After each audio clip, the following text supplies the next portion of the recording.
Hi, ഞാൻ doctor പ്രിയ, Q1B health കെയറിലെ homeopathic ഫിസിഷ്യനാണ്.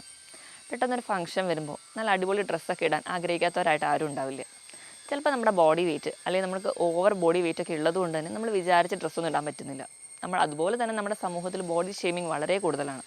അതുകൊണ്ടൊക്കെ തന്നെ ഇന്ന് ഒരുപാട് പേര് എങ്ങനെ ഹെൽത്തി ആയിട്ട് ഡയറ്റ് ചെയ്യാം അല്ലെങ്കിൽ എങ്ങനെ ബോഡി വെയിറ്റ് കുറയ്ക്കാം എന്നൊക്കെ അന്വേഷിക്കുന്നവരാണ്. അപ്പോൾ നമുക്കിന്ന് ഈ വീഡിയോയിലൂടെ എങ്ങനെ വെയിറ്റ് കുറയ്ക്കാമെന്ന് നോക്കാം. നമ്മുടെ ക്ലിനിക്കിൽ ഒരുപാട് പേഷ്യൻസോ അല്ലെങ്കിൽ ഒരുപാട് ആൾക്കാർ വരുന്നതാണ്. ഒരു മാസം കൊണ്ട് എങ്ങനെ 10 കിലോ കുറയ്ക്കാം, അല്ലെങ്കിൽ 8 കിലോ ഒരു ഫംഗ്ഷന് വേണ്ടി അർജൻറ്റായിട്ട് എങ്ങനെ കുറയ്ക്കാം, അങ്ങനെ കുറച്ചാൽ എന്തെങ്കിലും പ്രശ്നങ്ങളുണ്ടോ എന്നൊക്കെ ചോദിച്ചു വരാറുണ്ട്. നമ്മൾ കൃത്യമായൊരു ഡയറ്റ് ഉണ്ട്, അതോടൊപ്പം തന്നെ കൃത്യമായ വ്യായാമമൊക്കെ ഉണ്ടെങ്കിൽ കൃത്യമായിട്ട് നമ്മൾ ഈ പറഞ്ഞ പോലെ തന്നെ 8 കിലോയും 10 കിലോയും ഈസി ആയിട്ട് കുറയ്ക്കാവുന്നതാണ്.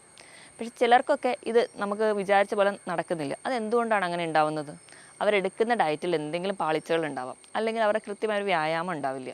നമുക്ക് ഈ വീഡിയോയിലൂടെ എങ്ങനെ ഹെൽത്തി ആയിട്ട് നമ്മുടെ വെയിറ്റ് കൺട്രോൾ ചെയ്യാമെന്ന് നോക്കാം. ഈ ടോപ്പിക്കിലേക്ക് വരുന്നതിന് മുമ്പ് നമുക്ക് എന്താണ് അമിതവണ്ണം എന്ന് നോക്കാം. അമിതവണ്ണം എന്ന് പറയുന്നത് നമ്മുടെ ശരീരത്തിന് ദോഷമാകും വിധം നമ്മുടെ ശരീരത്തിൽ കൊഴുപ്പ് അടിയുന്ന ഒരു അവസ്ഥയാണ്. അപ്പോൾ എത്രയാണ് ഈ അമിതവണ്ണം എന്ന് പറയുന്ന ഒരു വാല്യൂവിൽ എന്തെങ്കിലും ഒരു ലിമിറ്റ് ഉണ്ടോ എന്ന് നമുക്ക് നോക്കണം. അങ്ങനെ നോക്കണമെങ്കിൽ നമുക്ക് സ്റ്റാൻഡേർഡ് ആയിട്ടൊരു ടെക്നിക്ക് ഉണ്ട്. അതായത് നമ്മുടെ ബോഡി വെയിറ്റ് കിലോഗ്രാമിൽ എടുക്കുക, അതിന് നമ്മുടെ ഹൈറ്റ് ഇൻ മീറ്റർ സ്ക്വയറിൽ ഹരിച്ച് കിട്ടുന്ന ഒരു വാല്യൂവിനെയാണ് നമ്മൾ BMI അല്ലെങ്കിൽ ബോഡി മാസ് ഇൻഡെക്സ് എന്ന് പറയുക. നമുക്ക് ഓരോരുത്തർക്കും നമുക്ക് വീട്ടിലിരുന്ന് തന്നെ ചെക്ക് ചെയ്യാവുന്നതേ ഉള്ളൂ. അങ്ങനെ ചെക്ക് ചെയ്ത് കിട്ടുന്ന വാല്യൂ 18നും 25നും ഇടയിലാണെങ്കിൽ അതിന് നമ്മൾ നോർമലായിട്ട് കൂട്ടും. 18ന് താഴെയുള്ളവരെ നമ്മൾ അണ്ടർ വെയിറ്റ് എന്നും 25നും 30നും ഇടയിലുള്ളതാണ് നമ്മൾ അമിതവണ്ണം എന്ന് പറയുക. 30ന് മുകളിൽ പോവുകയാണെങ്കിൽ അതിന് നമ്മൾ പൊണ്ണത്തടിയായിട്ടും കൂട്ടും. എന്തുകൊണ്ടാണ് ഇങ്ങനെ അമിതവണ്ണം ഉണ്ടാകുന്നത്? അമിതവണ്ണം ഉണ്ടാകാൻ പല കാരണങ്ങളുണ്ട്. ഒന്നാമതായിട്ട് പറയുകയാണെങ്കിൽ നമ്മുടെ ഒരു ഫുഡ് ഹാബിറ്റ്. നമ്മൾ വലിച്ചു വാരി കഴിക്കുക, നമ്മൾ ആവശ്യത്തിലും കൂടുതൽ കഴിക്കുക, അത് നമ്മൾ ഹെൽത്തി അല്ലാത്ത ഭക്ഷണങ്ങൾ കഴിക്കുക. ഇതുകൊണ്ടാണ് നമുക്ക് ഒന്നാമത് അമിതവണ്ണം വരുന്നത്. ഇത് കൂടാതെ തന്നെ ചില എൻഡോജീനിയസ് കണ്ടീഷൻസ്, അതായത് നമുക്ക് ചില അസുഖങ്ങളുണ്ടെങ്കിൽ, തൈറോയിഡിന് എന്തെങ്കിലും കംപ്ലയിൻസ് ഉണ്ടെങ്കിൽ, അതുപോലെ തന്നെ PCOD പോലെയുള്ള രോഗങ്ങളുള്ളവർക്ക്, ഇപ്പം ഒരു സ്ട്രെസ്സോ മെൻ്റൽ ടെൻഷനോ ഉണ്ടെങ്കിൽ അമിതമായിട്ട് ഫുഡ് വലിച്ചു വാരി കഴിക്കുക, ഇങ്ങനെ പല കണ്ടീഷൻസും ഉണ്ടാകും. ഇത് കൂടാതെ തന്നെ പാരമ്പര്യമായിട്ട് നമുക്ക് വണ്ണം കൂടുതലുള്ളവരെ കാണാൻ പറ്റും. ചില മെഡിസിൻസ് ഒക്കെ എടുക്കുക, സ്റ്റിറോയിഡ്സ് ഒക്കെ എടുത്തതിൻ്റെ ഭാഗമായിട്ട് വണ്ണം കൂടുന്നവരുണ്ടാവും. ഇതിനോടൊപ്പം തന്നെ കൃത്യമായൊരു വ്യായാമം ഇല്ല, ഒരു ലേസി ആയിട്ടുള്ള ലൈഫ് സ്റ്റൈൽ ആണെങ്കിൽ അതും നമുക്ക് അമിതവണ്ണത്തിലോട്ട് എത്തും. ഈ ഒരു കാരണങ്ങളൊക്കെ നമുക്ക് അറിയാമെങ്കിലും നമ്മളാരും വലുതായിട്ടൊന്നും നമ്മുടെ ശരീരത്തിനെ പറ്റി ആലോചിക്കാറില്ല. ചെറിയ ചെറിയ അസുഖങ്ങളൊക്കെ നമ്മുടെ ശരീരത്തിൽ പൊട്ടിമുളയ്ക്കുമ്പോഴാണ് നമ്മൾ അമിതവണ്ണമാണല്ലോ ഇതിനൊരു പ്രശ്നമെന്ന് ചിന്തിക്കുക. ഇന്ന് നമ്മൾ കണക്കുകളൊക്കെ നോക്കുകയാണെങ്കിൽ മിക്ക ജീവിതശൈലി രോഗങ്ങളുടെയും ഏറ്റവും ബേസ് ആയിട്ടുള്ളൊരു കോസ് എന്ന് പറയുന്നത് അമിതവണ്ണമാണ്. നമുക്കറിയാം, അമിതവണ്ണം കൂടുന്നതിനുകൊണ്ടാണ് നമുക്കിന്ന് ഹാർട്ട് കംപ്ലയിൻറ്റ്സ്, അതുപോലെ തന്നെ നമുക്ക് ഫാറ്റി ലിവർ പോലെയുള്ള രോഗങ്ങളും മറ്റ് മെറ്റബോളിക് സിൻഡ്രോംസ് ആയിട്ടുള്ള ഡയബറ്റിസ്, കൊളസ്ട്രോൾ, BP ഇവയെല്ലാം നമുക്ക് ഉണ്ടാവുന്നത്. ഇവയെല്ലാം ഒരു ഫൈനൽ റിസൾട്ട് എന്ന് പറഞ്ഞാൽ നമുക്കൊരു കംപ്ലീറ്റ് ഹാർട്ട് ഫെയിലിയറിലോട്ടൊക്കെയാണ് എത്തുക. അപ്പോൾ നമ്മൾ നോക്കുകയാണെങ്കിൽ ഇന്ന് ഒരു മധ്യവയസ്കരെ മാത്രമായിരുന്നു ഒരു മുൻ കാലഘട്ടത്തിൽ ഈ അമിതവണ്ണം എന്ന് പറയുന്ന പ്രശ്നം അലട്ടിയിരുന്നത്. പക്ഷേ ഇന്ന് കുട്ടികൾ തൊട്ട് അമിതവണ്ണമുണ്ട്.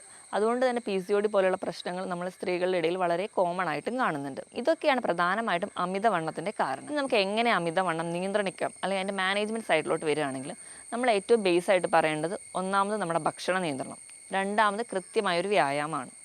ഭക്ഷണ നിയന്ത്രണം എന്ന് പറയുമ്പോഴും കൃത്യമായൊരു വ്യായാമം എന്ന് പറയുമ്പോഴും ഓരോരുത്തരെ ഡിപ്പെൻഡ് ചെയ്തത് മാറിക്കൊണ്ടിരിക്കും.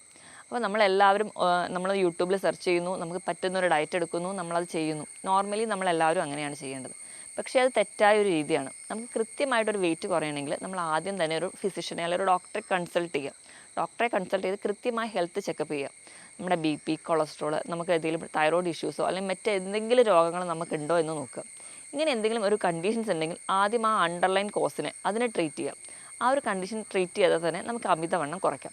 ഇപ്പോൾ ഇങ്ങനെയൊന്നും പ്രശ്നമില്ല, നിങ്ങൾ ഹെൽത്തി ആണെങ്കിൽ നിങ്ങൾക്ക് എങ്ങനെ വെയിറ്റ് കുറയ്ക്കാം എന്നറിയാൻ വേണ്ടി ഒരു കൃത്യമായൊരു ഡോക്ടറുടെ സഹായത്തോടെ കൂടെ മാത്രമേ നിങ്ങൾ ചെയ്യാവുള്ളൂ. നമുക്ക് ആദ്യം തന്നെ എങ്ങനെയാണ് ഭക്ഷണത്തിൽ നിയന്ത്രിക്കേണ്ടതെന്ന് നോക്കാം. ഭക്ഷണത്തിൽ നിയന്ത്രിക്കണം എന്ന് പറയുമ്പോൾ എല്ലാവരും പറയും പുറത്ത് പോയി കഴിക്കുന്നവർക്ക് മാത്രമേ വണ്ണം കൂടുള്ളൂ, വീട്ടിലെ ഭക്ഷണം കഴിച്ചാൽ വണ്ണം കൂടില്ല എന്ന്. ഇത് തെറ്റായ ഒരു നിഗമനമാണ്. നമ്മൾ വീട്ടിലെ ഭക്ഷണമാണ് കഴിക്കുന്നതെങ്കിലും അല്ലെങ്കിൽ പുറത്ത് പോയി ഭക്ഷണം കഴിക്കുന്നു എന്നതിനല്ല ഡിപ്പെൻഡ് ചെയ്യുക, നമ്മുടെ ഫുഡിൻ്റെ ക്വാളിറ്റീനെയാണ് ഡിപ്പെൻഡ് ചെയ്യുക. നമ്മൾ അമിതമായിട്ട് മധുരം കഴിക്കുന്നു, അമിതമായിട്ട് ഉപ്പ് കഴിക്കുന്നു, ഇവയൊക്കെ നമുക്ക് വണ്ണം കൂടാൻ വേണ്ടി കാരണമാകും. നമ്മൾ ഒരു മാസത്തേക്ക് പഞ്ചസാര തന്നെ കംപ്ലീറ്റ് ആയിട്ട് നിർത്തി നോക്കൂ, നിങ്ങളുടെ ബോഡി വെയിറ്റ് പെട്ടെന്ന് തന്നെ കുറയുന്നതായിട്ട് കാണാം. കാരണം നമ്മുടെ ശരീരത്തിലെത്തുന്ന വൈറ്റ് പോയിസൺ എന്നറിയപ്പെടുന്നത് പഞ്ചസാരയാണ്. അപ്പോൾ ബേസിക്കായിട്ട് നിങ്ങൾ ചെയ്യേണ്ടതെന്ന് വെച്ചിട്ടുണ്ടെങ്കിൽ പഞ്ചസാര, ഉപ്പ് ഇവയുടെയൊക്കെ ലെവൽ കൺട്രോൾ ചെയ്യുക. അപ്പോൾ ഒന്നാമതായിട്ട് ചെയ്യേണ്ടത് അതാണ്. രണ്ടാമതായിട്ട് അന്നജത്തിൻ്റെ അളവ് കുറയ്ക്കുക. അന്നജം എന്ന് പറയുമ്പോൾ നമ്മൾ കഴിക്കുന്ന അപ്പം, പുട്ട്, ദോശ, ഇഡ്ഡലി, ചോറ് ഇവയെല്ലാം അന്നജമാണ്. കംപ്ലീറ്റ്ലി നമ്മൾ അവോയ്ഡ് ചെയ്യുന്നത് ഇതിൻ്റെ അളവാണ്. കംപ്ലീറ്റ്ലി ഇത് അവോയ്ഡ് ചെയ്യുക എന്ന് പറഞ്ഞു കഴിഞ്ഞാൽ അന്നജം ഒന്നും കഴിക്കരുത് എന്നല്ല, അതിൻ്റെ ഒരു ഫുഡ് റെഗുലേറ്റ് ചെയ്യുക. അതെങ്ങനെയാണെന്ന് ഞാൻ വിശദമായി പറഞ്ഞുതരാം. ഇത് കൂടാതെ തന്നെ നമ്മൾ എണ്ണയിൽ വറുത്തതും പൊരിച്ചതുമായ ഭക്ഷണമാണ് കൂടുതലായിട്ട് കഴിക്കുന്നതെങ്കിൽ അവ കൺട്രോൾ ചെയ്യാം. ദിവസം കഴിക്കുന്ന ഉപ്പിൻ്റെ അളവ് എന്ന് പറഞ്ഞു കഴിഞ്ഞാൽ 5 ഗ്രാം മാത്രമേ പാടുള്ളൂ.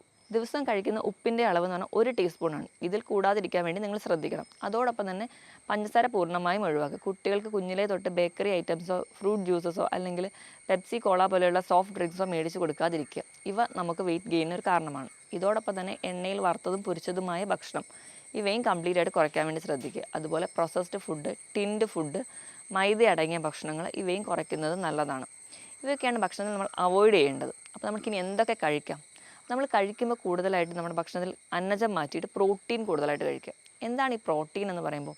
നമ്മൾ കംപ്ലീറ്റ് പ്രോട്ടീൻ എന്ന് പറയുന്നത് നമ്മുടെ മുട്ടയാണ്. വലിയ കൊളസ്ട്രോളോ അല്ല വലിയ പ്രശ്നങ്ങളോ ഒന്നും ഇല്ലാത്ത ആൾക്കാർക്കാണെങ്കിൽ 2-3 മുട്ടയുടെ വെള്ളയും ഒരു മുട്ട ഫുള്ളായിട്ടും കഴിക്കാവുന്നതാണ് ഒരു ദിവസം.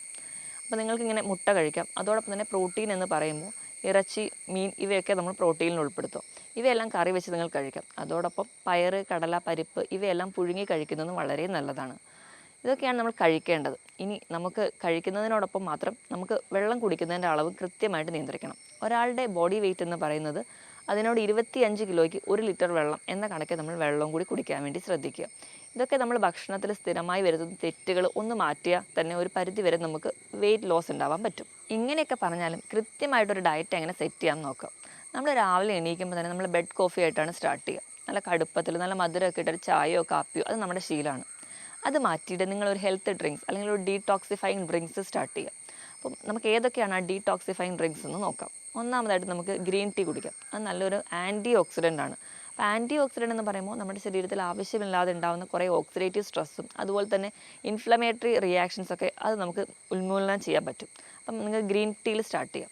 രണ്ടാമതായിട്ട് നിങ്ങൾക്ക് കുടിക്കാവുന്ന ഒന്നാണ് ചെറുനാരങ്ങ വെള്ളം. ചെറുനാരങ്ങ വെള്ളം കുടിക്കുമ്പോൾ നിങ്ങൾ ശ്രദ്ധിക്കേണ്ടത് എന്താണെന്ന് വെച്ചിട്ടുണ്ടെങ്കിൽ സ്ഥിരമായിട്ട് കുടിക്കാതിരിക്കാൻ വേണ്ടി ശ്രദ്ധിക്കുക. നിങ്ങൾക്ക് ഞാൻ നേരത്തെ പറഞ്ഞതുപോലെ നിങ്ങൾക്ക് ഫംഗ്ഷന് പോകാണ്ട് ഒരു 8 കിലോ കുറയ്ക്കണം വെയിറ്റ്. എന്നാലും നിങ്ങൾ വിചാരിച്ച ഡ്രസ്സ് ഇടാൻ പറ്റുള്ളൂ. ഇങ്ങനെ എമർജൻസി ആയിട്ട് വരുന്ന ഒരു യുദ്ധകാലാടിസ്ഥാനത്തിൽ വരുന്ന ഈ ഒരു കണ്ടീഷൻസിന് വേണ്ടിയിട്ട് നിങ്ങൾക്ക് ചെറുനാരങ്ങയുടെ വെള്ളം കുടിക്കാം. അതെങ്ങനെയാണ് പ്രിപ്പയർ ചെയ്യേണ്ടതെന്ന് നോക്കിക്കഴിഞ്ഞാൽ 1 ലിറ്റർ വെള്ളം എടുക്കുക. അതിനകത്തൊരു ചെറുനാരങ്ങ നിങ്ങൾ പിഴിഞ്ഞൊഴിഞ്ഞ് വെക്കുക. അതിലൂടെ ഒരു ചെറിയ കഷ്ണം ഇഞ്ചി കൂടി ചതച്ചിടുക. രാത്രി ഇത് പ്രിപ്പയർ ചെയ്ത് വെക്കുക. രാവിലെ എണീക്കുമ്പോൾ തൊട്ട് ഇത് നിങ്ങൾ കുടിക്കാൻ വേണ്ടി സ്റ്റാർട്ട് ചെയ്യുക. രാവിലെ ഒറ്റയടിക്ക് നിങ്ങൾക്ക് വെറും വയറ്റിൽ ഇത് കുടിക്കാൻ ബുദ്ധിമുട്ടുണ്ടെങ്കിൽ ലൈറ്റായിട്ടുള്ളൊരു ബ്രേക്ക്ഫാസ്റ്റ്, 1 ദോശയോ 2 ദോശയോ കഴിച്ചതിന് ശേഷം നിങ്ങൾക്ക് സ്റ്റാർട്ട് ചെയ്യാം. എപ്പോഴും അസിഡിറ്റി പോലെയുള്ള പ്രശ്നങ്ങളുള്ളവരാണെങ്കിൽ വെറും വയറ്റിൽ കുടിക്കാത്തതാണ് നല്ലത്. ഇപ്പം 1 ലിറ്റർ വെള്ളം നിങ്ങൾക്ക് 250 ml എന്ന അളവിൽ 3-4 തവണയായിട്ട് നിങ്ങൾക്കത് കുടിച്ച് തീർക്കാവുന്നതാണ്. ഇങ്ങനെ ചെയ്യുമ്പോൾ ഉള്ള ഗുണം എന്താണെന്ന് വെച്ചിട്ടുണ്ടെങ്കിൽ ഇതിനോടൊപ്പം തന്നെ ഇങ്ങനെ ഈ വെള്ളം കുടിക്കുന്നതിനോടൊപ്പം തന്നെ കൃത്യമായൊരു ലൈഫ് സ്റ്റൈലും ഉണ്ട്. അതോടൊപ്പം തന്നെ ഒരു വ്യായാമം കൂടി ഉണ്ടെങ്കിൽ ഈ പറയുന്ന ഡീടോക്സിഫിക്കേഷൻ ഫംഗ്ഷൻ നടക്കുന്നത് വഴി നിങ്ങൾക്ക് നിങ്ങളുടെ ബോഡിയിലുള്ള വേസ്റ്റൊക്കെ ബവലായിട്ടോ യൂറിനായിട്ടോ പുറന്തള്ളപ്പെടും. അത് തന്നെ നിങ്ങൾക്ക് ഒരു ഫ്രഷ്നെസ് ഫീൽ ചെയ്യും. അത് നമ്മുടെ മുടിക്കും സ്കിന്നിനും ഒക്കെ കൂടുതൽ സപ്പോർട്ടീവാണ് ചെറുനാരങ്ങ. കാരണം ധാരാളം വൈറ്റമിൻ സിയും അടങ്ങിയിട്ടുണ്ട്. അപ്പോൾ നമുക്ക് പെട്ടെന്നുള്ളൊരു ആവശ്യത്തിന് സ്ഥിരമായി കുടിക്കാനല്ല, പെട്ടെന്ന് വെയിറ്റ് കുറയ്ക്കണം എന്ന ആഗ്രഹമുള്ളവർക്കാണെങ്കിൽ ഇത് ചെയ്യാവുന്നതാണ്. രണ്ടാമതായിട്ട് നിങ്ങൾക്കിങ്ങനെ മോർണിംഗ് രാവിലെ എണീക്കുമ്പോൾ തന്നെ കുടിക്കാൻ പറ്റുന്ന ഒന്നാണ് ജീരകവെള്ളം. നമ്മുടെ ചെറുജീരകം എടുക്കുക. നിങ്ങൾക്ക് ഒരു ദിവസം 1 മുതൽ 1.5 ടീസ്പൂൺ വരെ ചെറുജീരകം നമുക്ക് നമ്മുടെ ഫുഡിൽ ഉൾപ്പെടുത്താവുന്നതാണ്. അപ്പോൾ നിങ്ങൾ കുടിക്കാൻ എടുക്കുന്ന വെള്ളത്തിൽ അതിട്ട് ചെറുജീരകം ഇട്ട് നല്ലപോലെ തിളപ്പിച്ച ശേഷം ആ ഒരു വെള്ളം നിങ്ങൾ ഒരു 2 ഗ്ലാസ്സൊക്കെ രാവിലെ എണീക്കുമ്പോൾ കുടിക്കുക. നിങ്ങൾ ഇടയിലുള്ള സമയങ്ങളിലൊക്കെ ഈ ജീരക വെള്ളം കുടിക്കുകയാണെങ്കിൽ നമ്മുടെ മെറ്റബോളിക് ആക്ടിവിറ്റി കൂട്ടുന്നുണ്ട്. മെറ്റബോളിക് ആക്ടിവിറ്റി കൂട്ടാനുള്ള കാരണം എന്ന് പറഞ്ഞാൽ ജീരകത്തിൽ അടങ്ങിയിട്ടുള്ള തൈമോൾ എന്ന് പറയുന്ന ഒരു കണ്ടൻറ്റ് നമ്മുടെ പാൻക്രിയാസിനെ സ്റ്റിമുലേറ്റ് ചെയ്യും. അപ്പോൾ നമ്മുടെ പാൻക്രിയാറ്റിക് എൻസൈംസ് ഒക്കെ നല്ലപോലെ പ്രൊഡ്യൂസ് ചെയ്യും. അതിൻ്റെ ഭാഗമായിട്ട് നമുക്ക് ദഹന പ്രക്രിയ കൃത്യമായിട്ട് നടക്കുന്നു. ഇതിനോടൊപ്പം തന്നെ നമുക്ക് ഗ്യാസിൻ്റെ പ്രശ്നങ്ങളോ അല്ലെങ്കിൽ മറ്റ് പുളിച്ച തകട്ടൽ പോലെയുള്ള ബുദ്ധിമുട്ടുകളുണ്ടെങ്കിൽ അത് പൂർണ്ണമായിട്ട് മാറുന്നതായിട്ട് കാണാം. ഏത് പ്രായക്കാർക്കും കുടിക്കാവുന്ന ഒന്നാണ് ജീരകവെള്ളം. അപ്പോൾ നിങ്ങൾക്ക് സ്ഥിരമായിട്ട് അങ്ങനെ ചെയ്യുകയാണെങ്കിൽ നമുക്ക് ഒരു പരിധി വരെ നമുക്ക് ആവശ്യമില്ലാത്ത ഫാറ്റൊക്കെ ഉരുകി പോകുന്നത് കാണാം. പ്രധാനമായിട്ടും നമ്മൾ ഈ ജീരകവെള്ളം കണ്ടിന്യൂസ്ലി കുടിക്കുകയാണെങ്കിൽ നമുക്ക് തന്നെ അനുഭവിക്കാവുന്ന ഒന്നാണ് നമ്മുടെ വയറിൻ്റെ ഇടിപ്പ് അല്ലെങ്കിൽ അടിവയർ പോലെയുള്ള ഭാഗങ്ങളിലുള്ള മസിൽ ഫാറ്റ് എന്ന് പറഞ്ഞാൽ കുറച്ച് സ്റ്റിഫ്ന ആണെങ്കിൽ അത് ഒന്ന് ലൂസ് ആവുന്നതായിട്ട് നമുക്ക് തന്നെ ഫീൽ ചെയ്യാം. അപ്പോൾ ജീരകവെള്ളം നിങ്ങൾ സ്ഥിരമായിട്ട് കുടിക്കുന്നത് നിങ്ങൾക്ക് വെയിറ്റ് കുറയ്ക്കാൻ നല്ലതാണ്. മൂന്നാമതായിട്ട് നമുക്ക് കറുകപ്പട്ട അല്ലെങ്കിൽ സിനമൺ ഇത് പൊടിച്ച് അതൊരു നുള്ളിട്ട് ഒരു 2 ഗ്ലാസ് വെള്ളത്തിലേക്ക് ആഡ് ചെയ്ത് നല്ലപോലെ തിളപ്പിച്ച് അത് കുടിക്കാവുന്നതാണ്. എംപ്റ്റി സ്റ്റൊമക്കിൽ കുടിക്കുന്നതുകൊണ്ട് യാതൊരുവിധ ദോഷവുമില്ല. ഇത് നമുക്ക് എക്സ്ട്രാ ആയിട്ടുള്ള ഫാറ്റ് ബേൺ ചെയ്യുന്നതായിട്ട് കാണാം. അതോടൊപ്പം തന്നെ നമ്മുടെ ബോഡി വെയിറ്റ് കുറയുന്നതിനോടൊപ്പം തന്നെ ഇൻസുലിൻ റെസിസ്റ്റൻസ് എന്ന് പറഞ്ഞ ഒരു കണ്ടീഷൻ നമുക്ക് ഉണ്ടാവാറുണ്ട്. അതായത് പ്രമേഹം, ടൈപ്പ് 2 ഡയബറ്റീസ് ഉള്ളവർക്ക്, PCOD പോലുള്ള കണ്ടീഷൻസ് ഉള്ളവർക്ക്. അപ്പം ഈ ഒരു കണ്ടീഷൻ നമുക്ക് കുറയുന്നതായിട്ട് കാണാം. ഈ സിനമണിലുള്ള സിനമാൾഡിഹൈഡ് എന്ന് പറയുന്ന ഒരു കണ്ടൻറ്റ് നമ്മുടെ